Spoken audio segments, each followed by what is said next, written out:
On parle télétravail maintenant? Oui, parce que vu le contexte sanitaire, le gouvernement pousse les entreprises à relancer le travail. On a encore beaucoup de questions qu'on va évoquer avec vous, Fanny Wegscheider. Merci d'être en plateau. C'est Lionel d'abord qui nous dit que son manager refuse catégoriquement qu'il reprenne le télétravail.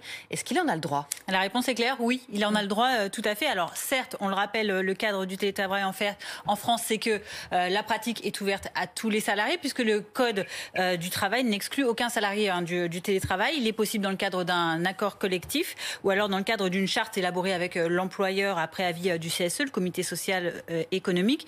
Mais toutes les activités dans la pratique ne sont pas réalisables en télétravail. Par exemple, si notre poste de travail n'est pas adapté, qu'on n'a pas accès aux mails professionnels ou encore à certaines applications, eh bien on ne peut pas télétravailler.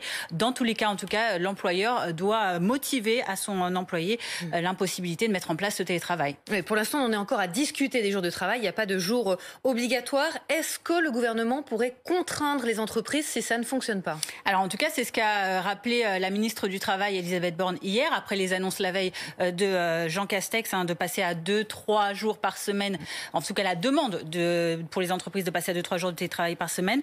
Elisabeth Borne qui a dit qu'elle a demandé à l'inspection du travail de rehausser le nombre de contrôles en passant de moins de 1000 qui est effectué en octobre à 5000 par mois désormais. Alors quels moyens de sanction a le gouvernement dans ce cas-là? De simples mises en demeure, a précisé tout d'abord la ministre du Travail, mais elle prévient aussi que si les entreprises ne jouent pas le jeu, eh bien, le gouvernement pourrait revenir à des obligations. Du bluff pour Cécile Clam, la secrétaire générale de la CFDT Travail, Emploi et Formation Professionnelle, qui pointait, sur France Info hier, la faiblesse tout d'abord du nombre réel de contrôles, puisqu'il y a très peu d'agents, 5000 contrôles par rapport à 200 000 entreprises qui emploient plus de 10 salariés, eh bien, c'est une goutte d'eau selon elle.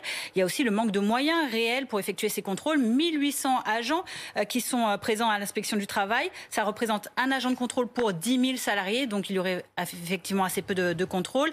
L'inspection du travail, qui elle aussi est concernée par le télétravail, et donc il pourrait avoir moins d'agents de contrôle disponibles. Et si un salarié est contaminé sur son lieu de travail, qui est responsable? Alors, il y a effectivement à rappeler que le Code du travail, dans son article L 4121.1, énonce que l'employeur prend les mesures nécessaires pour assurer la sécurité et protéger la santé physique et mentale de ses travailleurs. Alors, en cas de contamination d'un employé sur son lieu de travail, son employeur est à la fois responsable au civil et au pénal.